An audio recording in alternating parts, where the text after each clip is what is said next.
Magic 87.6 morning, Andrew, on the radio. Talk Tech with Matthew Dickerson. Morning. Yeah, good morning. Always good to chat about tech, Andrew.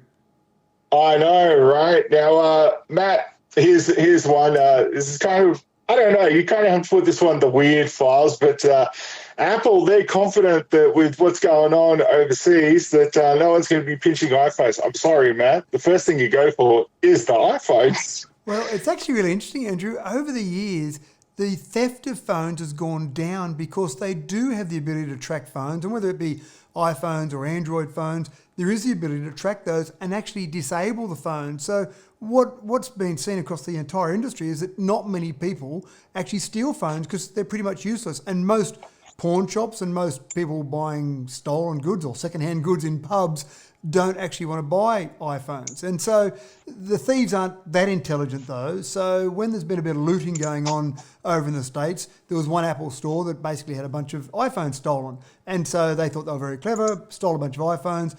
But of course, not only were they normal user phones where they might have been difficult for them to use, but they actually had additional security software on there. So when the thieves turned them on and they connected to the big wide world, they had a screen message come up and say, oh, by the way, thanks very much for taking this phone. It's locked to this particular store and your location is now being tracked. So maybe you should return them to the Apple Walnut Street store. Thanks very much. So I don't know if they actually returned those stolen phones, but they didn't hang around and leave them in their house for the police to come along and find them. But it's interesting in terms of those stolen goods.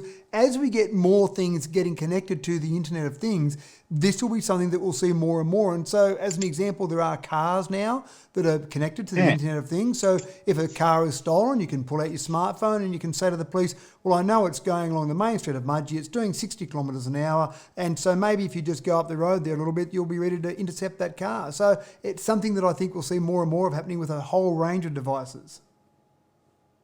It's almost getting to that movie stage, isn't it? Where you can watch it on the screen and then all of a sudden go, watch this, they're going to get to that intersection and they've just stopped. Yeah, that's exactly right. It's quite fascinating. But again, it's one of those things that if you're doing the right thing and you're basically just doing what you should normally be doing, there's no problems. Probably the only people a bit annoyed about this sort of behaviour are people either doing the wrong thing or thieves or basically people who are using products the way they shouldn't be using them. Yeah. Come and see me. If I got a deal for you, I'm going to watch out next time I go and sell it. You know, I've never sold a phone. I'm kind of very wary that I won't delete everything and someone will see something that they shouldn't. And so now that comes to mind about what photos have you got on your phone? No, don't answer that. Please don't answer that. Yeah, no. We're not going there. We're not going there. Speaking of cameras, instant cameras, apparently they're helping patients and nurses connect. Well, you're probably too young to remember Polaroid cameras, Andrew, but I remember... No, we had one. Yeah? We had one. Yeah, right. Yeah. I thought they would have been gone by the time you were born, probably. But I remember as a kid, there were a couple of kids at school who had those Polaroid cameras and they were so cool. You'd take the photo, you'd get the bit of film out, you'd flap it around in the air for, I don't know, a minute or 2 minutes, and suddenly an image would appear. Now, it seems ridiculous now when we've got digital cameras and you can see all those photos straight away, but Polaroids are really cool. Of course, Polaroids missed the boat with digital and Polaroid company went broke, unfortunately, but there's a bit of a comeback now with a few of those cameras coming out now. In fact, my daughter's got one where she takes photos and sticks them up around her wall and doesn't realise that used to be a really cool thing to do. But we're seeing now with COVID-19, and you've got healthcare workers, and healthcare workers are obviously sometimes covered up their face with face masks, sometimes a full mask on, depending on exactly what part of the hospital they might be working in. And they're actually finding that patients are becoming a little bit disarmed about the fact they can't see the healthcare professionals working on them. So what's actually happening now is that you're getting healthcare professionals taking photos with the instant type camera, sticking the photos on their outside of their actual uniform so that people have an idea of what they actually look like. They can't see them behind the mask, but they can see the photos stuck on their outside of the uniform. So I think it's quite a nice way to use a bit of technology, a bit of old-fashioned sort of new technology, and combine that with the health professionals and really making patients feel comfortable.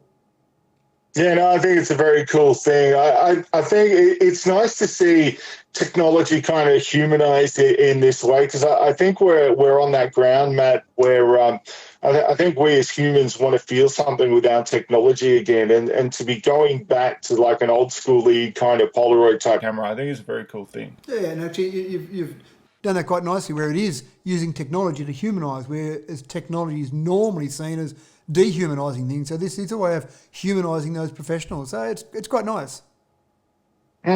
Absolutely. All right, Australian Netflix. It takes you forever to find something to watch on Netflix, but no, we're not starting to get cheesed off with Netflix, are we, Matt? Well, I can tell you the reason it takes you forever to find something on Netflix, Andrew. There are 5,439 titles in films and television on Australia's version of Netflix. Now, we're not first in that. We're actually fifth in terms of size.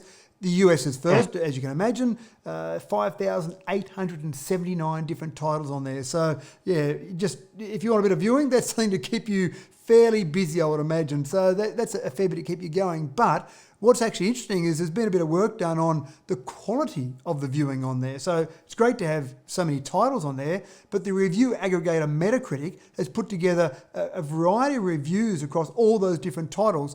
And even though we're up there as fifth highest in number of titles, we're fifth lowest with the average Metacritic score of 62.2. So we actually rank quite lowly in the quality of our Netflix. And it sounds crazy to be talking about our Netflix, but Netflix, the same as lots of other various streaming services, have different arrangements with different countries around the world. So each individual country will have its own range of services, own range of programs, and that can sometimes come down to what they think might be the local choice, but often it comes down to the copyright arrangements they might have with that particular country. But Netflix, even though they're number one in the world at the moment, 150 million accounts, so it's a huge organisation, but there's a lot of competition out there at the moment. You've got organisations like Disney Plus, you've got organisations Amazon Prime, and you've got local ones as well. So even in Australia, SBS, their online viewing is very popular, their streaming service. You've got iView, you've got Nine now, so you've got a whole range of local ones in all those countries, as well as the big boys like the Disney Pluses. So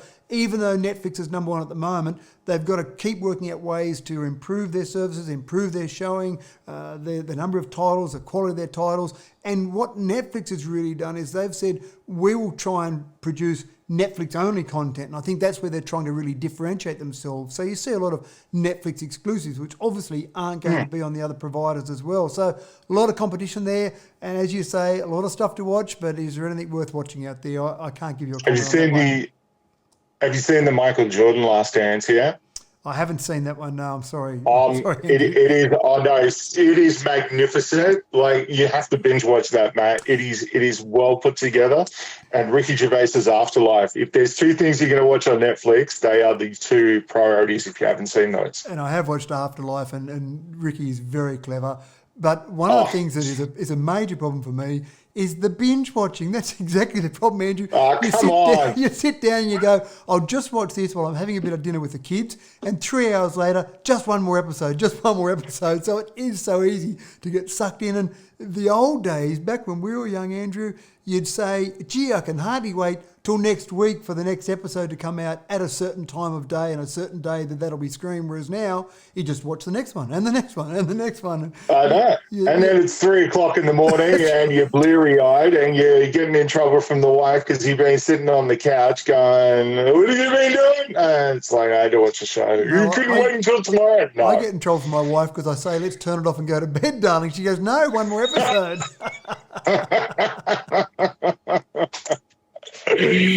All right, talking a lot about cameras and pictures and stuff, but group selfies could be a thing of the past. Oh, come on, Matt, where are we going to do the duck lips? That's right. So it's actually interesting that Apple has applied for a patent 2 years ago for some group selfie technology. So in other words, you take a photo of a couple of you, maybe one of your friends can't be in the selfie today because he's stuck at work or he didn't call in sick and didn't come out to the pub with us, whatever it might be. So Apple put a patent or applied for a patent 2 years ago so that we could create group selfies. Obviously now it's a little bit different. You might want to do a group selfie because we can't literally get together.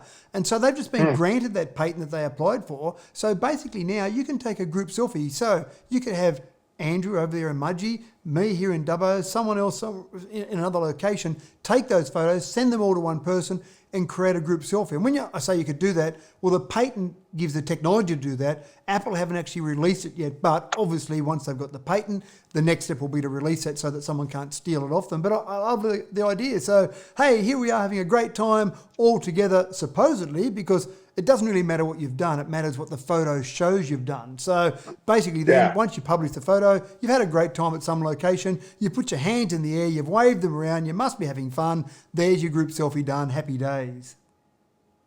Yeah, it's all about the perception. No, you know that, mate? All about the perception. As I try to explain to my mum, who still uses it, but it was on Facebook. So, no, it's like Facebook is only what you want people to see. It's not. Just because I showed my waffles that I had at 3 o'clock yesterday afternoon doesn't mean that, I do that every day.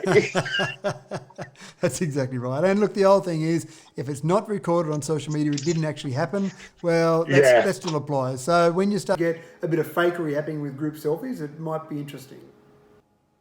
Yeah, I'm going to post one next week that shows me in Moldova. Why? Because I can. I can Photoshop myself anywhere. Why not?